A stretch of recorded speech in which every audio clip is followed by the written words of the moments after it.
விஜய் வந்து திட்டவட்டமாக சொல்லிடுறாரு, இந்த மாதிரி எனக்கு மேரேஜ் ஆகிடுச்சு, இவ தான் என் பொண்டாட்டி அப்படின்னு சொல்லிட்டு காட்டுறாரு. அதை பார்த்து வெளியில் பயங்கரமாக அழறாங்க. அவங்களால தாங்கிக்கவே முடியல. விஜய் எனக்கு நீ துரோகம் பண்ணிட்ட, நீ இப்படி பண்ணிட்டியே நியாயமா அப்படின்னு சொல்லிட்டு செமையாக அழறாங்க. மயக்கடிச்சு விழுறாங்க. அடுத்து வந்து அவங்கள வந்து கூட்டிகிட்டு போயிடறாங்க அந்த கூட பார்த்துக்கிற அந்த நர்ஸு. அடுத்து வந்து பாவம் வெண்ணிலா இவ்வளோ உடஞ்சி அழுறா, ரொம்ப கஷ்டமாக இருக்குல்ல அப்படின்னு. வேறு என்னப்பா பண்ணுறது, உண்மையை சொல்லி தானே ஆகணும், நீ செஞ்சதான் விஜய் கரெக்டு அப்படின்னு சொல்லிட்டு தாத்தா பாட்டி சொல்கிறாங்க.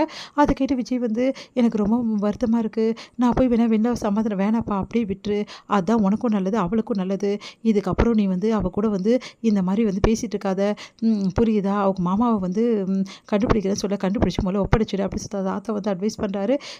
சரிங்க தாத்தா அப்படி சொல்லிட்டு விஜய் வந்து என்னப்பா கிளம்புற அப்படின்னு. இல்லை தாத்தா, வெள்ளாவோட விஷயத்துக்காக நீங்கள் வந்தேன், வெள்ளாவை சமாளிக்க முடியலன்னு பாட்டி ஃபோன் பண்ணாங்க, இல்லைன்னா நான் காவேரி பார்க்க போயிருப்பேன், காவேரி நீ கோயிலுக்கு வர சொல்லியிருந்தா, எதுவும் முக்கியமான விஷயம் பேசணும்னு சொல்லியிருந்தா, அப்படியேப்பா சரி பாடி கிளம்பு அப்படின்னா அவர் கிளம்பிடுறாரு.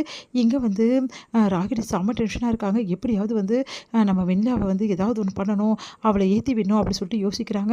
அடுத்து வந்து இங்கே விஜய் ரொம்ப ஃபாஸ்ட்டாக வண்டி ஓட்டிகிட்டு போகிறாரு. எப்படியாவது வந்து என்ன நடந்தது ஏது நடந்தது எல்லாத்தையும் சொல்லணும் காவேரி கேட்ட ரொம்ப சந்தோஷப்படுவா, வெண்ணிலா கிட்ட நான் எல்லா விஷயத்தையும் சொல்லிட்டேன், உண்மையெல்லாம் சொல்லிட்டு அப்படின்னு சொல்லிட்டு யோசிக்கிறாரு.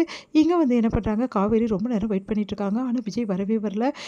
விஜய் இதுக்கப்புறம் வரமாட்டார் போல் இருக்கு, என்ன ஆச்சுன்னு தெரியலையேன்னு சொல்லிட்டு ஃபோன் பண்ணி பார்க்குறாங்க. ஃபோனும் எடுக்கல. இப்போ என்ன பண்ணுறது அப்படின்னு சொல்லிட்டு யோசிச்சுட்டு இருக்கும்போது அவங்க அம்மா ஃபோன் பண்ணி உடனே வீட்டுக்கு வாடி, எங்கே இருக்க அப்படின்னு சொல்லிட்டு திட்டி விடுறாங்க. அதனால் வேறு வழி இல்லாமல் காவேரியும் கிளம்பிடுறாங்க. இங்கே காவேரி கிளம்பிட்டோன்னே விஜய் வராரு. கோயிலை ஃபுல்லாக சுற்றி பார்க்குறாரு. பார்த்தா காவேரி காணோம். ஒன்றும் புரியாமல் யோசிக்கிறாரு. காவேரிக்கு கால் பண்ணி பார்க்குறாரு. ஆனால் காவேரி ஃபோன் எடுக்கல.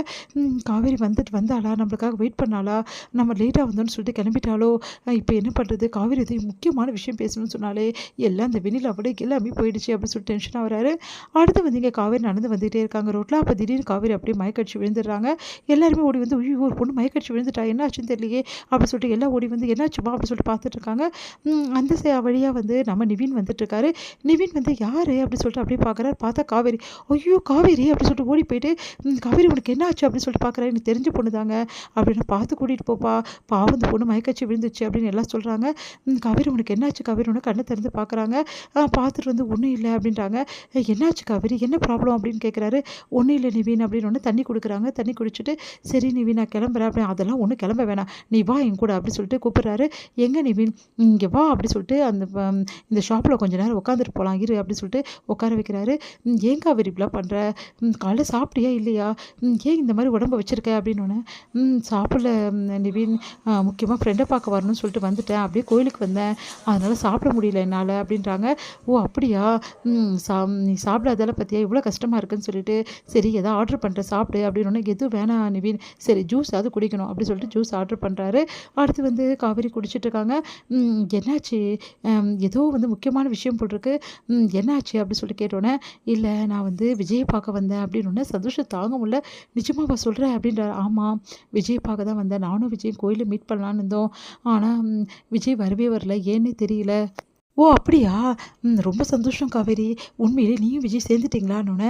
விஜய் நான் புரிஞ்சுக்கிட்டேன், அவர் எதுக்காக என்கிட்ட வந்து இப்படிலாம் நடந்துக்கிட்டாரு, என்னை வீட்டை விட்டு ஏன் போக சொன்னார் எல்லாமே எனக்கு தெரிஞ்சிடுச்சு அப்படின்னு ரொம்ப சந்தோஷப்படுறாரு. காவேரி உண்மையிலே எனக்கு ரொம்ப சந்தோஷமாக இருக்குது, நீ விஜயும் சந்தோஷமாக பாடணும், சரி அதுக்கு எதுக்காக வெயிட் பண்ணிட்டு இருக்க, விஜய் விட அவங்க வீட்டுக்கு போக வேண்டியதுனே, கல்யாணத்தை வந்து வெண்ணிலா ஏற்றுக்கணும், வெண்ணிலா கிட்டே பேசணும், அதுக்கப்புறம் தான் இதை முடிவு பண்ண முடியும் அப்படின்னு. ஏன் காவேரி இப்படிலாம் பண்ணிகிட்ருக்க, எனக்கு ஒன்றுமே புரியல அப்படின்னு சொல்கிறாரு. சரிங்க நான் கிளம்புறேன் அப்படி சொல்லிட்டு காவேரி கிளம்பு, நான் வேணால் ட்ராப் பண்ணிட்டான்றாரு. இல்லை வேணாங்க அப்படின்னு சொல்லிட்டு காவேரி கிளம்புறாங்க.